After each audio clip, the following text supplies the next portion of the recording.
the COVID-19 pandemic, one question is coming out, even as numbers of infection rates as well as fatalities, continue to go down.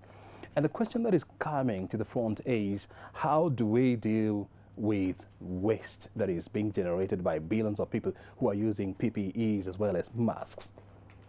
That is a billion-dollar question.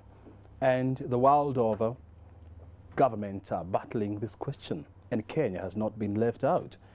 And so tonight we want to focus on the COVID-19 and environment and the impact it will have on our ecosystem. Joining us tonight is Dr. Chris Kiptoo.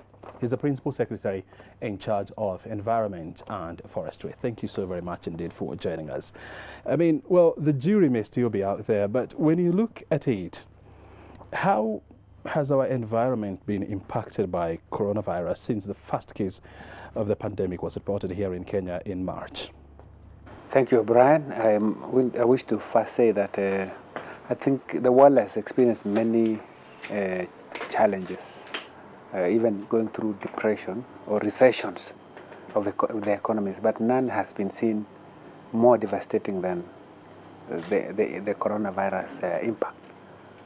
Because this has caused a total shutdown in the world, where unlike in previous recessions where we could not fly, one could still fly between one country and another, this meant that we could not fly, and so mobility became a problem, and therefore it meant economic activities were really slowed down. So in many ways I would say that the impact of coronavirus has been huge to the economy. And I think from an environmental perspective, one will see a balance of two. There have been positive impacts of coronavirus pandemic, and there have been negative effects. I think first on the negative effect is about the fact that we have seen our economies shutting down. We've seen even curfews being imposed, people not being able to move around, businesses are not functioning, schools are not functioning, and so people are at home, and it becomes very difficult because people don't have income. And some have been laid down because the companies have shut down, and so the unemployment rate has gone up. So to a large extent, that has been a challenge. And we have also seen huge pressure on our hospitals and the capacity of the Ministry of Health to be able to deal with the pandemic. And I think a lot has been done by government to respond to that situation, but I would say that even the challenge now that has come also as a result of managing waste that come from dealing with COVID-19, because we have masks, which are now a requirement that every Kenyan must put on a mask. We have also protective devices. We have detergents and others where a lot of containers are being generated. So every day, if all the 47 million Kenyans are putting on a mask, it means we'll be generating that 47 million masks every day. Of course, not many Kenyans, not all Kenyans are able to put on masks, so we estimate around 25 million of us are putting masks. And majority of them are single use, like this, where you put on a single day, and by the end of the day you go and you're supposed to discuss. But this is an infectious waste, because if you have coronavirus and you don't safely dispose this, it becomes a hazard, a health hazard to others. So I will come back to later on how we have responded to managing this. But I'm answering your question on the impact of coronavirus to Kenya and to the world. I also want to say again that there is a positive impact of coronavirus to the world, at least from an environmental perspective. We've seen, because of that lockdown, which is negative because industries are not functioning, we've seen reduction in air pollution and a lot of waste that is generated every day. So our rivers have not been as polluted as they've been before. Our air has not been as polluted as been before.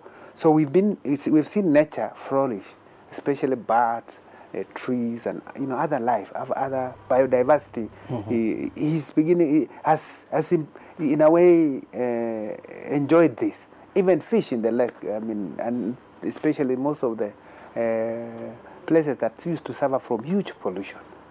Of course, it is only because industries have shut down, so there's not a lot of waste is being generated. Of course, the only waste now the world is grappling with a lot is the waste relating to managing COVID. Managing COVID. Yes, so I think it's a balance. One has to look at it from different perspectives. But from an environment perspective, one hopes that if there was a way to balance, and this is why we're talking about sustainable development, that even when we do our industries are performing, we are still able to make sure we manage waste in a way that we have seen now, that we don't see air pollution because when industries are roaring, a lot of air is being put in the atmosphere. I think the lesson we learned from this is that even as we open up the economies, we still need to see a lot of investments in ensuring that the quality of air that is emitted is controlled. And the most unfortunate thing, and I mean, you are enumerating, one of the positive sides that Corona, has managed to bring, is that somehow the air is a bit cleaner. The ozone layer is, somehow breathing a fresh, air. And all these, the most unfortunate thing is that this is just a temporary reprieve.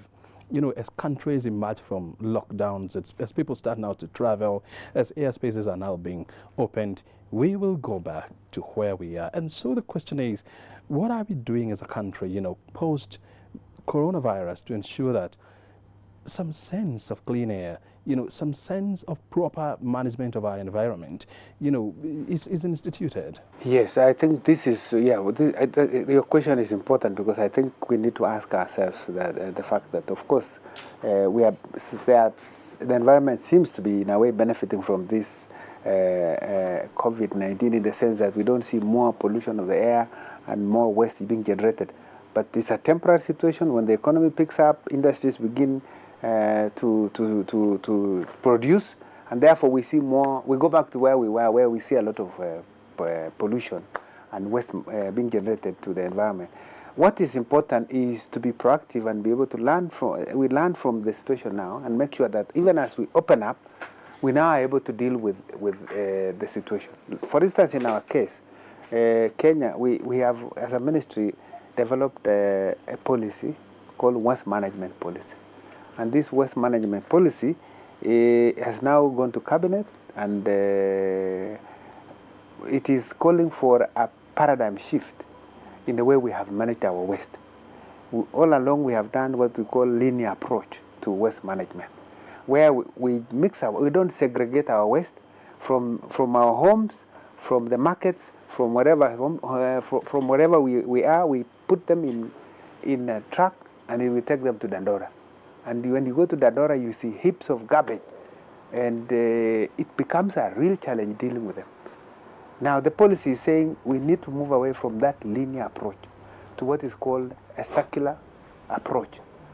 And circular approach means that we recognize the fact that a person's input, one person's output, or what we call waste, is input or a material for another person's production process. So what we are doing is that we want waste to be segregated at source. Meaning at home, you need to ensure that what is organic, you put in a safe, in another container, and then what is recyclable, you separate and put in a separate bin. And then even with what is recyclable, there are those which are also which have to be taken to what we call material recovery centers. But there are also those which cannot be recycled, which means they have to put in a separate bin. So we need about 3 bins where we are saying organic waste, we take it to a material recovery center where that waste will derive value out of it, so that we don't go and throw it away. And we have a company, for instance, here in Nairobi called Synergy that's already doing that, where it takes waste, takes through a process where 70% of that organic waste is eaten up by insects, and the balance is organic fertilizer, which then gets in to our farms. Even us in forests, we are able to use, and others for production. And so the whole point is try and create a circular economy. Circular economy where we don't just throw waste, we manage it. and that is one. For recycle, we have a number of companies. If it is plastic or bottles and all that, we have companies that will then recycle. And so this circular model is good in that it will reduce the waste that is being generated in our country, and there is going to be value addition in that we are going to improve the economy, because there will be companies specializing in that circular, in making use of that waste, and in the process we create jobs. Good. And I think I just need to tell you that we have estimated that every day before coronavirus came, Kenyans generate 22,000 metric tons per day Of waste. And here in Nairobi, 3,000 metric tons per day. And out of that, 60% is about 60% is estimated to be organic. Around 30 to 35% is what is called recyclable, either plastics or bottles. About 5% cannot be recycled, so it has to be taken to a landfill where you have to safely dispose. And I think this will really, in a way, be a revolution in the way we do things. And we are learning this from best practice, where countries have, the countries, especially the West, that have been doing this, and we think this is achievable. All we need is to make sure we promote the private sector approach. And I think in order to jumpstart the process of this circular economy, we have come up with an action plan, waste management action plan for Nairobi County. So we are working with Nairobi County now to see how to implement the circular economy. And one question that will come out of this is absolutely, I mean, this definitely means that, each house or in a community now will need more than one dustbin, for them to decide or to put this is recyclable waste, this is this kind of waste. And so will the government provide this kind of no, the circular economy model we are approaching is really going to be private sector driven. Our role is to develop the policy environment, which we have now worked on, and ensure we have regulations in place. But we expect private sector. So those waste management companies will be the ones doing, even now, they are the ones doing a lot of collection. If you go to your estate, it's not government doing it. Of course, Nairobi County may be involved in taking that waste from wherever it is to Dandora. But we have a lot of waste management companies. So we expect that arrangements will be made that waste management companies will, if you join one, they will give you the number of bins that you require, or the bags that you require, and then they will pick it on a regular basis. That's why we are starting with Nairobi County, so that we see how we work through the NMS, Nairobi Metropolitan Services, to ensure that the waste management component is synchronized together with the companies that are in place. Like I've told you, Synergy. There's another one called Takataka Solutions, and there are many more others who are going to be registered to do this work. And so it works well when it's private sector driven, and we expect that in estates, the residents associations are going to play an active role in ensuring that the environment is clean, that the waste is collected, and therefore working through this model, we expect that this will really be good. Because I know even in my own home now, it is not the government that collects rubbish that is generated from a house. It's a private company, of course, and we pay. So we will still do it. We'll just require that. This now has to be a requirement that people segregate waste at source, that you don't remove waste from your house which is still put together. You have to isolate what is waste, and it is easy. As you do your cooking, it's very easy to distinguish what is organic and what is not, and you just need to place it appropriately. And I think it is a responsibility we should all take it with a lot of honor, because I think all of us really want to see a clean environment. You see a lot of work at Dandora, where we have a lot of boys there who have to go and try to segregate, and it is a lot of work. Even companies those who are in waste management have to spend so much money to try and segregate the waste to see which one is good for this purpose and that purpose. No, I mean, studies have been done, about the impact of coronavirus on communities that live in highly polluted environment, and it has been concluded that those communities are more susceptible to contracting coronavirus as people who enjoy more cleaner and less polluted environment. Do we have we managed to do this kind of a research here to find out whether there is a correlation between cleaner environment and coronavirus I think infection the rate? scientists tell us, of course, that there is a correlation between that. That is why there is always need to ensure we observe social distance. So if we are in settlements where there's a lot of congestion, clearly there is a challenge of maintaining social distance. But I think we, as a ministry, we have seen that Kenyans have tried to take advantage of the situation now by going to green spaces that are available in Nairobi. And we've seen a huge influx of people going to Karura Forest. We see Nairobi Abarata. We have looked at the numbers, and the numbers have grown, tripling or even going in large numbers, because people want to go and get some freshness. And we have doubled up our efforts as a ministry. You've seen our president the other day leading us at Abaratam during the World Environment Day, and we are trying to make sure that we provide and modernize the place to be world class. At the Michuki Park, again, Michuki Park now is available, and we have even broken the wall now to separate, to make sure that we bring together Misham Hill together with the Michuki. So we have created a larger space, and this is public space for our, it's all available for anyone who wants to enjoy. Mm-hmm. And at the moment, we are not even charging any cost. We are in City Park again with the similar measures, trying to ensure we make the place much more habitable and good, fit for purpose for use by people. Karura is the same, and we are doing the same even in Gong Hills and around Ololua and the rest. And this is also happening across the rest of the country. We want to see more green spaces. This is why we are also emphasizing on the campaign on national tree planting, so that we plant more trees, because the trees are good for our lives. They act as carbon sinks. Mm-hmm. They bring freshness. They are the lungs of the planet. What is the government doing to ensure that such green spaces are also rolled out outside Nairobi? Actually, I can say we are on a mission to reclaim and to restore green spaces, because we have seen also that over the past there's been neglect in that. So we have rolled out this campaign, and it's not just in Nairobi, it's across the country.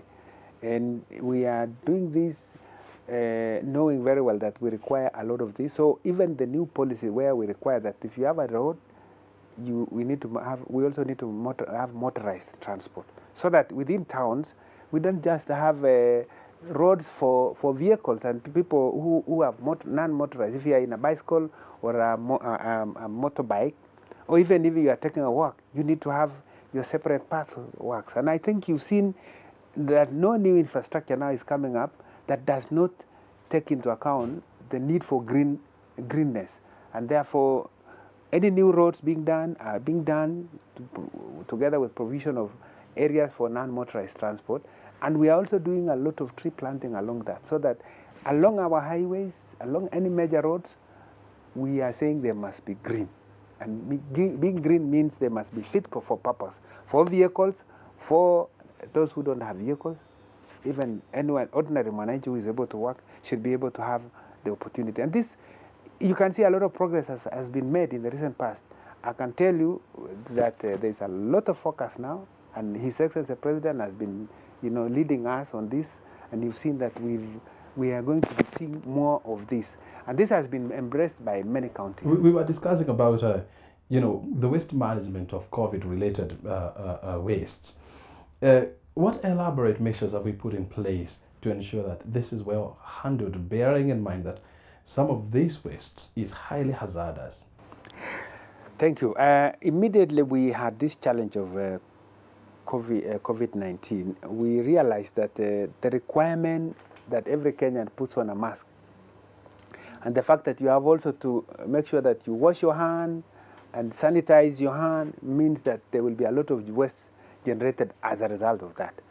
So because we are the ministry responsible for ensuring that waste is properly managed, through NEMA, the National Environmental Management Authority, we issued an advisory in April this year to the Ministry of Health on how waste generated from COVID-19 is going to be managed. And here it has to do, we had to use the ECMA, which is the Environmental Management and Coordination Act of 2009, and the regulations which were developed in 2006, which focus on waste management, specifically, especially on the biomedical waste.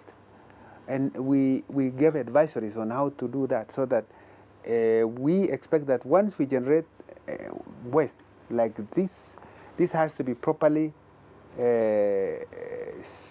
disposed in a pit, in a bin that is marked specifically as hazardous waste. That you don't just take it now to this finds itself to Dandora. This is dangerous.